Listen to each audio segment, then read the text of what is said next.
2020년 8월 23일 주일 성경 묵상입니다. 시편 150편 1절에서 6절 말씀.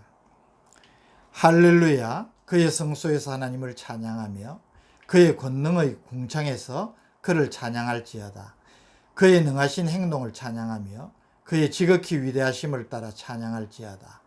나팔 소리로 찬양하며 비파와 수금으로 찬양할지어다. 소고치며 춤추어 찬양하며 현악과 퉁소로 찬양할지어다. 큰 소리 나는 재금으로 찬양하며 높은 소리 나는 재금으로 찬양할지어다. 호흡이 있는 자마다 여호와를 찬양할지어다. 할렐루야. 제3 할렐시의 마감이자 시편 전체에 대미를 장식하는 시입니다. 성경이 창세기 1장 천지 창조로 시작하여 요한계시록 22장 20절 그리스도의 재림에 대한 강력한 소망으로 끝맺으며 숨이 상응하듯 시편 1편과 이 시편 150편이 상응합니다. 즉 시편 1편이 의인과 악인의 대조적인 삶을 표현하고 있다면 150편은 의인들의 하나님께 대한 벅찬 기쁨과 감격으로 피날레를 장식하고 있습니다. 1절, 2절은 하나님을 찬양해야 할 장소와 하나님을 찬양해야 할 이유를 밝혀주고 있습니다. 1절 할렐루야, 그의 성소에서 하나님을 찬양하며 그의 권능의 궁창에서 그를 찬양할지어다. 여기 성소는 장막 혹은 성전의 장소적인 의미를 나타내지만 동시에 하나님의 능력과 은총이 나타나는 온 세상을 의미하기도 합니다. 그래서 그의 권능의 궁창이 바로 그런 의미의 말씀입니다. 그런데 장소적인 의미로 이해를 한다면 구별의 의미가 강조가 될 것입니다.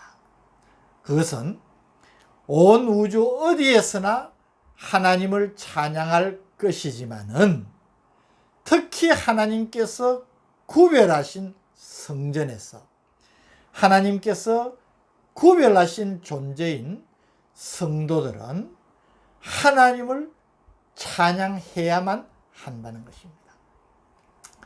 2절은 하나님을 찬양해야 할 이유를 밝히고 있습니다. 그의 능하신 행동을 찬양하며 그의 지극히 위대하심을 따라 찬양할지어다. 하나님의 능하신 행동을 우리가 한번 생각해 보면 너무나 위대하신 분이기에 찬양하지 않을 수 없다는 것입니다. 여기 능하신 행동이란 하나님의 놀라운 천지 창조 사역, 그리고 만물을 보존하시고 운행하시는 신비로운 섭리와 능력, 그것뿐만 아니라 택한 백성을 구원하시는 구속 사역, 이 놀라운 일들을 통틀어서 지칭하는 표현이 능하신 행동입니다. 우리가 이것을 생각하면 하나님의 위대하심을 찬양하지 않을 수 없다는 것입니다. 하나님을 모르는 사람이야, 하나님이 어떤 분이신지를 알지 못하는 사람이 어떻게 하나님을 찬양할 수 있겠습니까? 그러나 우리는 하나님이 어떤 분이신지 알고 있습니다. 그분이 행하신 놀라운 일들을 알고 있기에 그분의 위대하심으로 인하여서 우리가 하나님을 찬양하지 않을 수 없다는 것입니다. 3절에서 5절은 시청각적인 이미지를 사용하여서 하나님을 찬양하는 방법을 보여주고 있습니다. 3절 나팔 소리로 찬양하며 비파와 수금으로 찬양할지어다. 여기 나팔은 염소나 영양의 뿔로 만들어진 뿔나팔입니다. 이 뿔나팔은 제사장에 의해서 아침과 저녁에 제사 드릴 때에 사용이 되어졌습니다.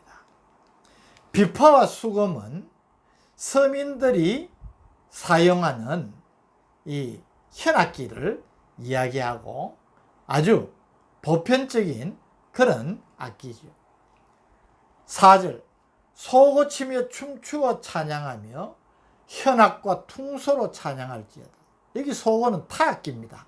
북이라는 말이지요. 종교 행사나 축제 때에 즐겨 사용한 대중적인 악기입니다. 현악이라는 말은 모든 현악기들을 말하고 퉁소는 대표적인 관악기로 날카로운 소리가 나는 피리의 일종입니다. 그래서 이것으로 격한 슬픔이나 혹은 주체할 수 없는 기쁨을 표현하는데 사용이 된 것입니다. 5절 큰 소리 나는 재금으로 찬양하며 높은 소리 나는 재금으로 찬양할지어다. 재금은 타악기 종류로 2개의 금속판으로 만들어졌는데 굳이 오늘날의 악기로 이야기하면 심벌과 같습니다. 재금을 수직적으로 잡느냐 수평적으로 잡느냐에 따라서 소리가 달라지기 때문에 본문에 큰 소리 나는 재금과 높은 소리 나는 재금은 연주 방법에 따른 차이로 이해하는 것이 맞을 것 같습니다.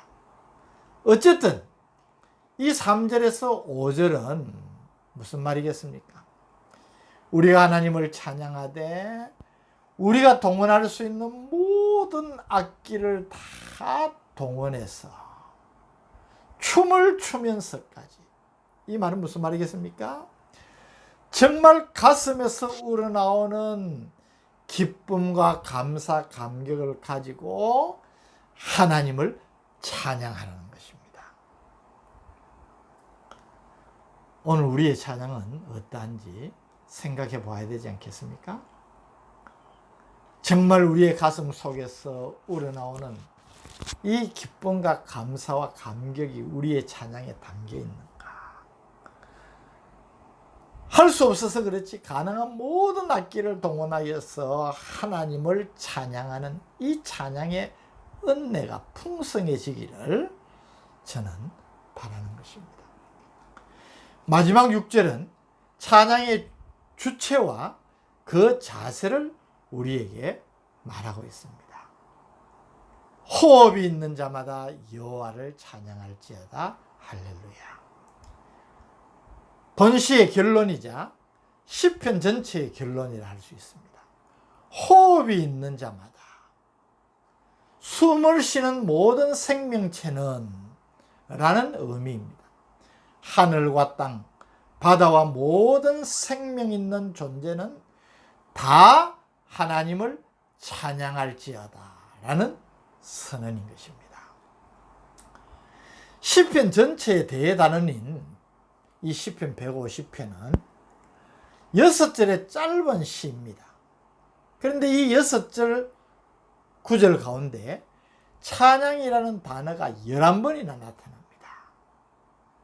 그만큼 우리에게 찬양은 중요하다는 것입니다.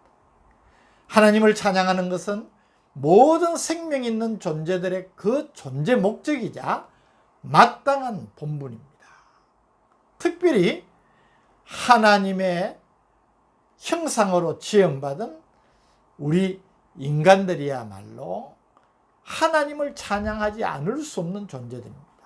이사야 43장 7절에 내 이름으로 불려지는 모든 자 곧 내가 내 영광을 위하여 창조한 자를 오게 하라. 그를 내가 지었고 그를 내가 만들었느니라. 특별히 하나님의 구원의 은혜를 입고 오늘도 매 순간을 그 하나님의 은혜 가운데 살아가는 우리 성도라면 어떻게 하나님을 찬양하는 일이 중요한 일이 아닐 수 있겠습니까?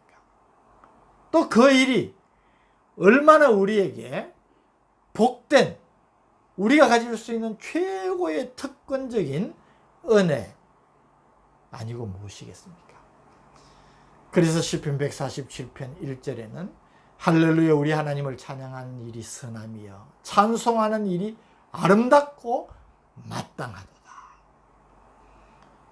이사야 43편 21절에는 이 백성은 내가 나를 위하여 지었나니 나를 찬송하게 하려 함이라. 사랑하는 성도 여러분, 우리의 찬양 생활이 어떠한지를 살펴보십시다. 핸델의 메시아를 아시죠? 핸델은 메시아를 작곡하기 이전에 여러 편의 오페라를 작곡했으나 그렇게 큰 성공을 거두지 못했다고 합니다. 연이은 오페라의 실패로 핸델은 이제 끝났다, 그런 소문이 날 정도였습니다. 바로 그 시기에 메시아라는 작품이 만들어졌습니다. 핸델은 기도하다가 곡을 쓰고 곡을 쓰다가 다시 기도하면서 정말 은혜 가운데 불과 23일 만에 대작을 완성시켰습니다.